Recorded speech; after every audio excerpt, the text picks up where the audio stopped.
ফাঁসি চাইছে, খেলাধুলো করতে গেছে স্যার, পুলিশ তাকে মারধর করবে স্যার, আমি শুনতে চাই কাছে ফাঁসি। আইন হচ্ছে কালকে তো একজনকে মেরে দিল বস্তা তুলে, আমরা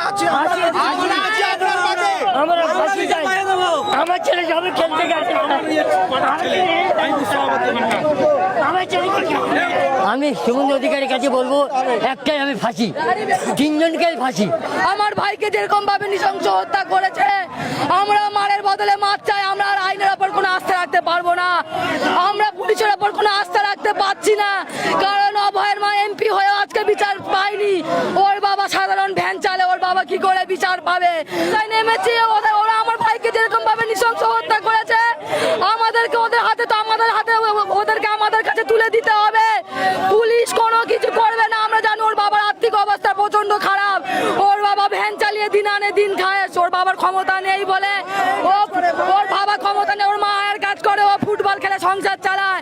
একটা 16 বছরের ছেলে, ওর মতন ভালো ছেলে হয় না, ফুটবল খেলে, ফুটবলে আজকে খেলা জিতেছে, কি হয়েছে আমরা কেউ জানি না। আমাদের বাড়ির সামনে মাঠ আছে, বল খেলা, বিধানসিটির বল খেলার মাঠ আছে, ওখানে ওকে নৃশংস ভাবে খুপিয়েছে একটা বাচ্চা ছেলে। আমার ভাই একটা 16 থেকে 17 বছর বয়স হবে, এরকম নৃশংস হত্যা কিসের জন্য? এই ছেলেটাকে যেভাবে মারা হয়েছে, তার বাবা এখানে অসুস্থ হয়ে পড়েছে, যেভাবে তাকে খুন করা হয়েছে সেইভাবে এই তিনজনের মৃত্যুদণ্ড চাই। ছেলেটা খেলায় জিতেছে, খেলায় ভালো, শেষ খেলায় জিতেছে, এই নিয়ে বচসা হয়েছে। এই বচসার কারণে এই তিনজন ছেলে ছোড়া নিয়ে এসে তার গলায় কোপ মারে, ইনস্ট্যান্ট ছেলেটা মারা যায়, ইনস্ট্যান্ট ছেলেটা মারা গেছে। সামান্য বচসা চলছিল খেলাধুলা নিয়ে, হঠাৎ ওরা পেছন থেকে ঢুকে যায়, সেখানে হাতে তাদের ছুরি ছিল, গলার এখান থেকে কেটে দিয়েছে। প্রশাসন কি ব্যর্থ পরিস্থিতি সামাল দিতে? কারণ বারুইপুরে একের পর এক ঘটনা ঘটেই চলেছে। দুদিন আগেই একটা বাচ্চা মেয়ে ধর্ষিত হয়ে খুন হয়ে এলেন, এখন আর একটা 16 বছরের শিশু, মানে 16 বছরের নাবালক ছেলে খুন হয়েছেন আপনারা বলছেন।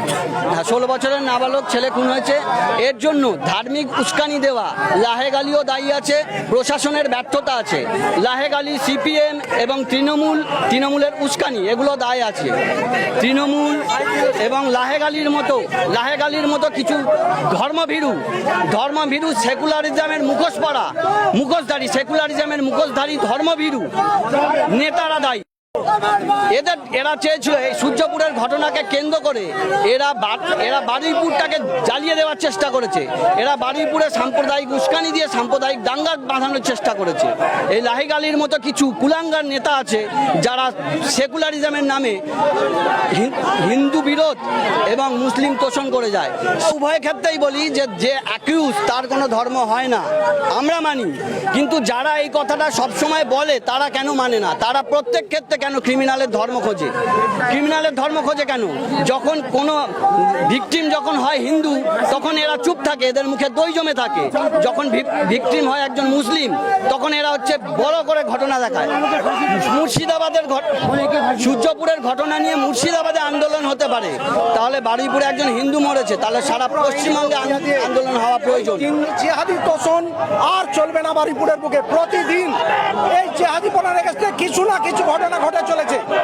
ইমিডিয়েট আমরা হিন্দু জাগরণ মঞ্চের পক্ষ থেকে ইমিডিয়েটের প্রতিবাদ এবং তাদের একনিষ্ঠ নাম জানাবার জন্য আমরা জানাচ্ছি। আপনারাও যারা সাংবাদিকদের পক্ষ থেকে এই ঘটনার তীব্র প্রতিবাদ জানান, সমাজকে জানান। বারুইপুরের বুকে জিহাদিদের বাড়বাড়ন্ত প্রতিদিন ঘটে চলেছে।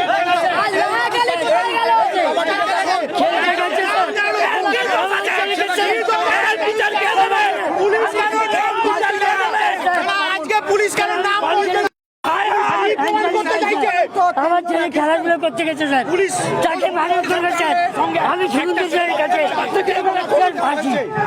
ফুটবল খেলতে গিয়ে হিন্দুদের নিরাপত্তা নেই স্যার, আমি ওকে মারার চাই স্যার। একটা 34 ফাঁসি বলুন, আপনি বলুন, পুলিশ কারণ নাম সমগ্র আইনি সহায়তা এবং চরম শাস্তি আমরা দেওয়াবো। কোথায় আইন হচ্ছে কালকে তো একজনকে মেরে দিল বস্তা তুলে, আমরা আছি, আমরা ফাঁসি চাই।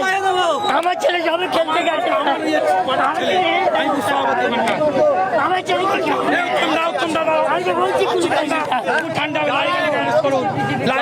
যারা সূর্যপুরের ঘটনায় সকালবেলা ধরে বিকেলবেলা খতম করার কথা বলছিল, তারা কোথায়?